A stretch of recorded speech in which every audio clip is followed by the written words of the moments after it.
Halo teman-temanku sekalian, berbudaya dengan keris bukan dengan linggis. Nah, bagaimana kabarnya semuanya? Sehat selalu? Mudah-mudahan Anda diberikan keberkahan di dalam hidup Anda hari ini dan seterusnya. Berbahagia bersama keluarga di rumah.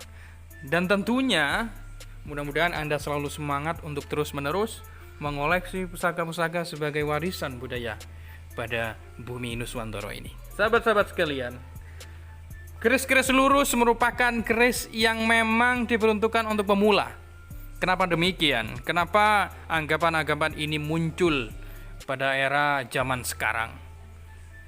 Perlu diingat teman-teman bahwa dulu seseorang yang mempunyai anak, terutama yang menginjak akil balik dan memiliki keinginan untuk berkelana keluar daerah untuk mencari suaka, atau untuk berkeinginan, bercita-cita untuk bagaimana hidupnya ingin lebih baik, merantau keluar daerah,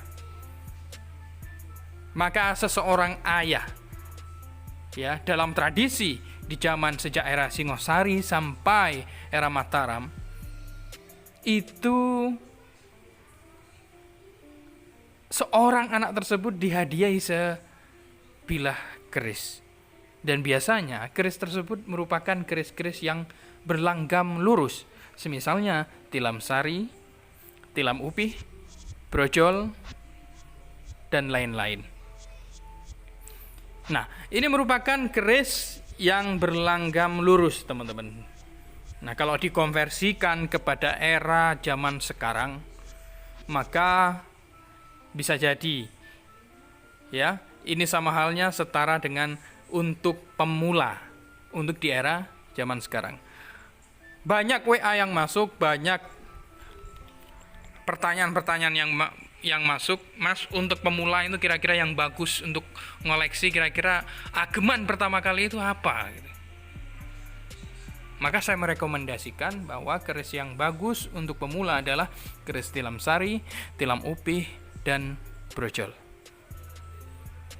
Dan keris yang ada di tangan ini adalah merupakan keris tilam. Tilam ada dua versi, tilam ada dua varian, yaitu tilam sari dan tilam upih. Kalau tilam upih, beredar banyak di kalangan perkerisan.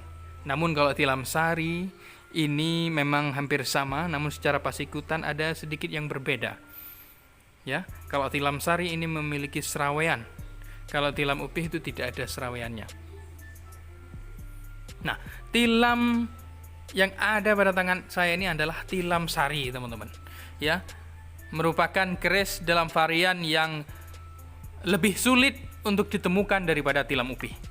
Oke, seperti apa kerisnya? Menyandang, ini sandangannya sudah kayu timungu lama, dan juga bergaya gayaman Banjihan Surakarta. Dan yang cukup unik di sini adalah bahwa bergaya kacon, teman-teman, iras Jadi pada bagian gandar dan juga pelokan, kayu ini menyatu tanpa ada sambungan, teman-teman.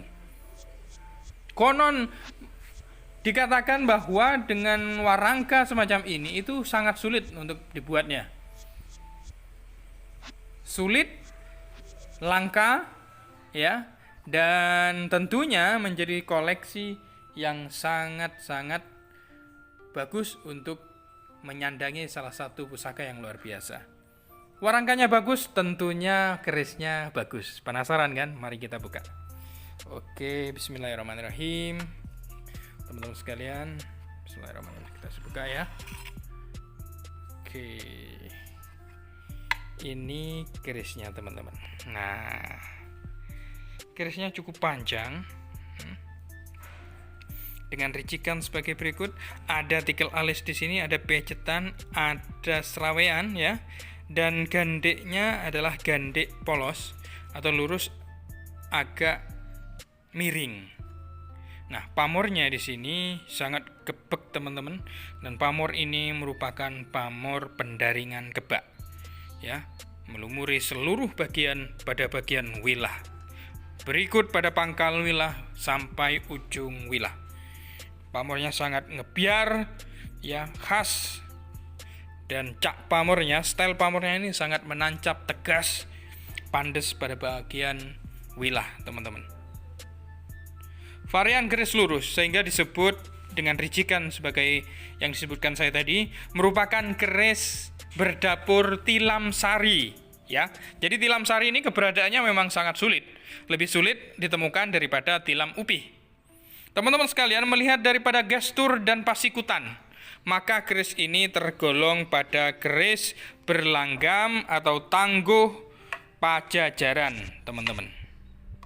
Ya, tangguh Pajajaran.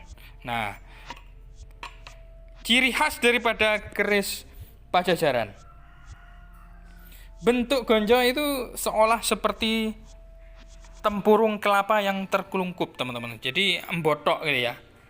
Batok maksudnya, batok mangkurep, teman-teman. Nah, seperti ini. Batok mangkurep. Dan juga sirah cecaknya itu panjang. Ya, sirah cecaknya panjang, gandeknya terletak agak miring serta panjang. Itu ciri khas daripada Pajajaran. Bentuk wilah secara keseluruhan itu besar, merbawani, tegap, teman-teman. Kalau ada keris yang ada sogokannya, biasanya itu ya selaras dengan bentuk wilahnya, jadi sejalan. Untuk keris look yang ciri khas Pajajaran itu looknya kurang keker, teman-teman. Itu kalau yang look ya. Dan juga ciri khas pada Pajajaran ini merupakan keris yang apabila dilihat serta diraba maka besinya itu muram kalau dipandang, jadi tidak bersinar seperti halnya keris-keris Mojopahit.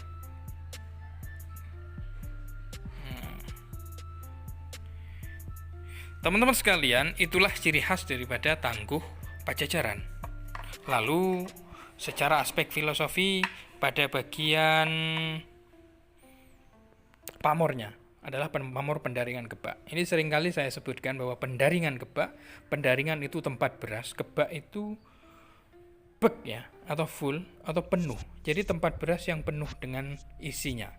Sehingga secara aspek filosofi itu mengarah kepada kerejekian. Ya, mengarah pada kerejekian. Teman-teman sekalian, yang unik juga di sini, teman-teman, pada sisi filosofi tilam sari.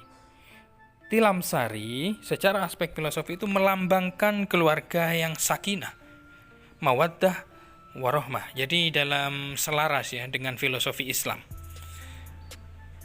Jadi 4 lambang keris itu disebut doa sabu jagat. Nah, jika orang Jawa sudah memiliki 4 pusaka ini sesuai dengan filosofinya, maka dia akan sukses dalam hidupnya, dalam sukses kehidupan di dunia ini. Tilam upih, tilam sari, brojol, dan juga jalak. Tilam sari ini merupakan keris yang cukup sulit, teman-teman, untuk didapatkan. Apalagi dengan perpaduan antara pamor ya dan tangguh yang memang sangat-sangat luar biasa ya. Jadi perpaduan yang sangat-sangat luar biasa. Bukan hanya dari tangguh ataupun pamor yang menjadi keunikan pada keris ini. Namun kalau Anda memperhatikan pada bagian gonjo, teman-teman, ya, pada bagian gonjo, ini terdapat baris, ya, baris horizontal yang bersusun-susun. Nah, dengan pamor gonjo yang seperti ini itu dinamakan Mas Kemambang, teman-teman. Coba Anda perhatikan. Ini namanya Mas Kemambang atau Mas Kumambang. Mas Kumambang adalah pamor yang terletak pada bagian gonjo. Seperti ini, ya. Bentuknya merupakan garis mendatar yang berlapis-lapis. Pamor Mas Kumambang ini menurut sebagian pecinta keris termasuk baik tuahnya.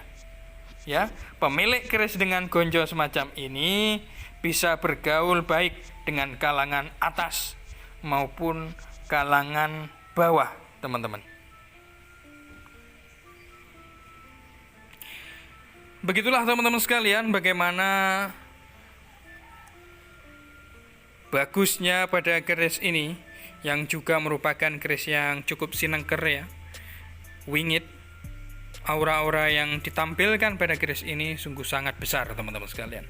Terima kasih yang sudah menyimak, mudah-mudahan menambah referensi ilmu pertosan ajian di Nuswantara ini. Terima kasih. Wassalamualaikum warahmatullahi wabarakatuh. Salam budaya merdeka.